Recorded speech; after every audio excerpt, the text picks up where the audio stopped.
codependency to me sounds like we're putting everybody else's wants, needs, and desires above our own. And when I Mhm. talk to audiences on this subject all around the country, sometimes all around the world, it's like people are raising their hand like, that's me, that's me. One woman in my group, one of my groups stood up and said, oh, I call that approval whore. Just pouring out approval all the Yep. time because it means so much to me. So, Hmm. what are just some basic takeaways that we can think about, um, about around boundary settings to protect our peace?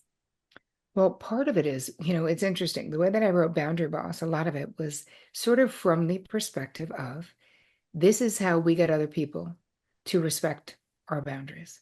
Mm, And this is how we have better internal boundaries. That's what that book is really about. What's interesting about this book, that the more I dove into high functioning codependency, the more I realized that we, HFCs, we can kind of be the boundary bullies. We mm, can be the boundary tramplers inadvertently, right? So not intentionally.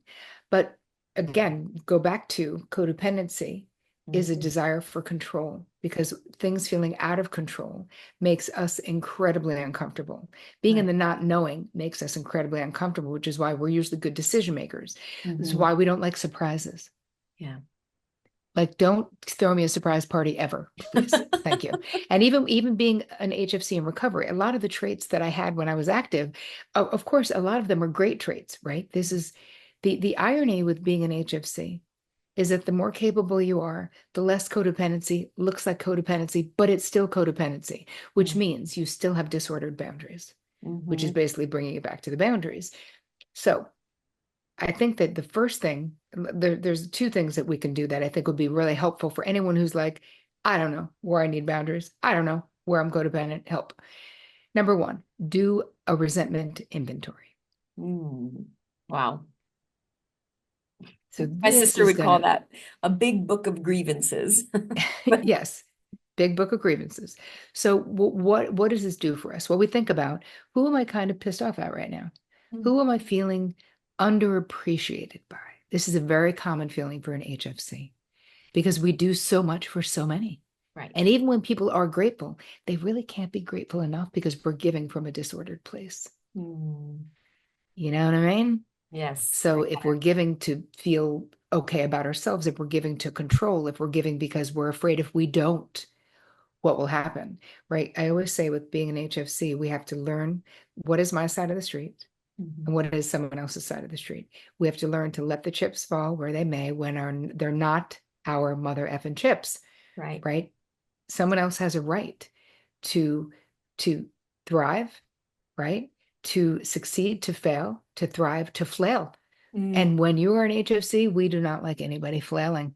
We do not Hmm. like it. We're like, there's a logical way to figure this out. Let's just take those steps. We get mad. And Yep. we get mad if people don't take our advice too. Hmm. We're spending all this time giving our grade A advice to people. Yep. And this leads us to feel exhausted, resentful, bitter.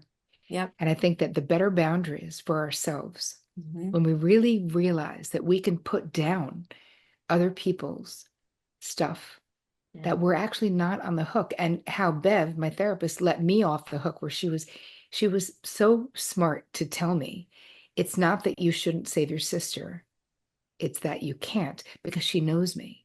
And Mm. if me doing what I was doing would eventually have saved my sister, I would have fucking kept doing it. Like, Yeah. that's a fact. I would not have been able to stop myself.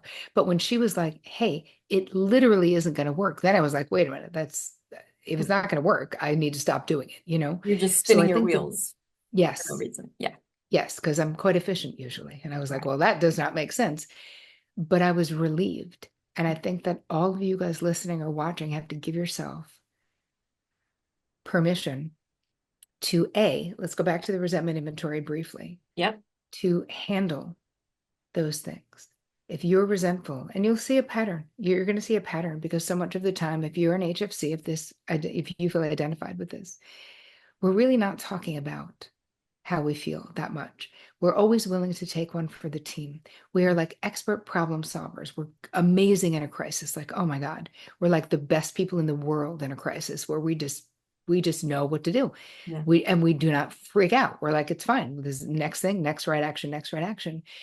but we're not prioritizing how we feel, because what we prioritize is peace, quote unquote. Mm, Meaning we just don't want any conflict. We just don't want right. any problems. Right. We just want everyone to fucking get along. We just want peace in the bedroom and the valley and Yeah. everywhere is Yeah. where so funny. I was interviewing with someone and I said that and she said, "No, I definitely don't want peace in the bedroom." I was like, "All right, heat in the bedroom, peace everywhere else." She was like, "Exactly."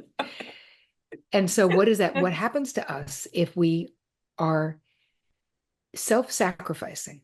Yeah. We're self-abandoning, right? Most of us, as I say in Boundary Boss, and I say in this book too, because it's so true, we're Mm. raised and praised to be Mhm. self-abandoning codependents. Mm-hmm. So in this, Self-abandoning. Whew, yes, that's deep. codependence. And in this book, you're unlearning that process, but Mm-hmm. it's what we do naturally. It's like we problem solve Yeah. in the moment. If let's say it was back in the day and two people who were married both went to work somewhere. Remember when people left their house to go to work? We Yeah. don't do that anymore, but we used to. So let's just say you have two cars and your partner goes out first and there's a flat tire in the car they usually use. Immediately you'd be like, take the other car, I'll get an Uber. Like, Right. not even a thought. That we wouldn't even let them walk. I wouldn't even let them walk back in the house. I'd be Right. like, okay, go. Right. Because I can handle that. Right. We're always willing to take one for the team, but it's more than that, right? Mm. It's not just that we're willing, It's it's at that we your own want to. detriment. It is, Yeah. it is. But why do we do it? Because we don't trust other people Mm-hmm. to step up. We don't trust that other people are going to do it the way that we want them to do it. We a lot of times we suffer from Yeah. As simple perfectionism. as cleaning the kitchen, right? How many of you out there will just do it yourself because even though you cooked the dinner, you're Yeah. also going to clean because someone else can't do it as good as you. And I'm only saying this because it used to be me until I Yes. said, you know what? If there's some crumbs, little grease, so what? I'm not Yep. doing it anymore. And that Nope. was it. And it makes such a difference in my peace. Yes. And you're not walking around resentful, No, exactly. right? If you cook, the other person cleans. That's it. Like, Done. why Easy. do we got to do it all? There is so much. I mean, again, the emotional labor, Yeah. the invisible unpaid labor that all of us do to keep our lives going and keep the family life going, right? It's Right. not just our lives. If Right. you have children, if you have aging parents, if you have siblings, if you have a family of origin that you're still very involved with, there's all of this stuff. Like, I mean, obviously the toilet paper doesn't replace itself, as we know. Right. The Right. food needs to get ordered and all of those things, but that can create a lot of resentment Yes. in us. So if you're looking at the being overly self-sacrificing and what is the cost of that resentment, auto advice giving, as we said, right? We're so invested in people figuring out their problems. We've got great ideas. Auto accommodating, where now this is different than like your garden variety of Yeah. codependency, because if you are auto accommodating out in the world, it's like our antennas are so high as HFCs, we see everything. Mm. We're very into our environment. I tell a story in the book about that I was at my hair salon in Manhattan on a Saturday, which I normally don't go because it's so busy and I hate going there when it's so busy because I'm such Yeah. an empath and highly sensitive person. But anyway, I had no choice. And I have a 30-minute mask on my hair and I'm laying in a sink just waiting with the mask. And all of a sudden I see that there's a line starting to for the sink. Mhm. So every person that gets on that line with their little robe on, I'm Mhm. more and more stressed, more and more stressed. Like, I don't need to be laying in the sink. I could be sitting somewhere else. They could just pin my hair up and I'll go wherever. I don't care. So I raised my hand to get an assistant to come over and I'm like, hi, I could move. And she was like, Tara, hello, we do this every Saturday. We got it. Yep. She was like, you're fine.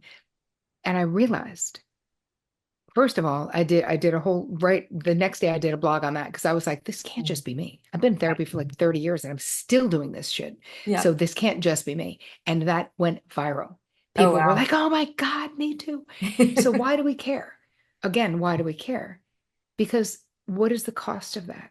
I Mhm. could have been laying there resting my exhausted brain Yeah.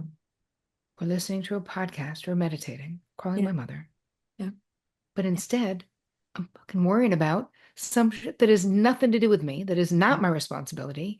Right. And the bandwidth that we bleed with Mm. these behaviors Yeah. and all of this overfunctioning and the overfunctioning and underfunctioning dynamic that we create in our relationships.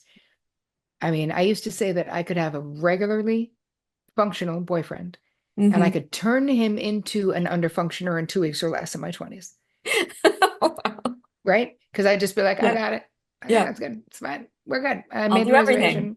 I did the Mhm. thing. I got it. I got it. I got it.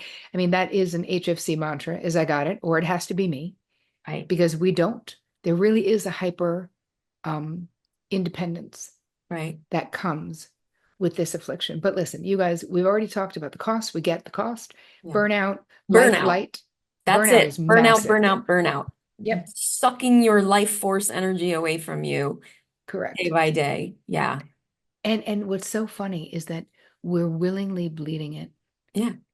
right? It is sucking it, but nobody's making us do it. Right. Like I hope that this interview, that you Yeah. guys listening, this is a wake up to realize that you can do it differently, that Yeah. you can do it better. It's not mean to the people in your life to have better boundaries and to have set limits, and to keep in mind the less bitter you are, Mm-hmm. because all of this just creates martyrs. Yep. And Bitter there's no, martyrs. Bitter oh, martyrs. all martyrs are fucking bitter. Yeah. And there's no, when that martyr mom, grandma, who's 75 now, when she was 20, she wasn't like, can't wait to become a martyr. Like Right. nobody, right? This is behavior that slowly but surely turns us into martyrs, Right. but it's avoidable. So how do we avoid it? We have to acknowledge that we're going to disappoint people. Yeah. It has to be okay. Cheryl Richardson has a book called Let Me Disappoint You. Oh, nice. Um, so I like it. And my feeling is it's either self-sacrifice, it's either self-abandon Mm-hmm. or disappoint other people sometimes. And you know what? You're not that fragile. Neither are your relationships. It's okay. It's okay. Raising your awareness is step one. You're already doing it. Mm-hmm. Getting the book, just go hfcbook.com. There's a million bonuses. I also have a toolkit for you guys, for Oh, your excellent. listeners, because I Great. feel like people get really overwhelmed, like, fuck, Yeah. where do I even start? Yeah. I'm like So that right now. okay, so you can go to terricole.com/HFC, and there's a toolkit, there's meditations, there's a lesson, there's a PDF. Okay, what else can we do in our minds?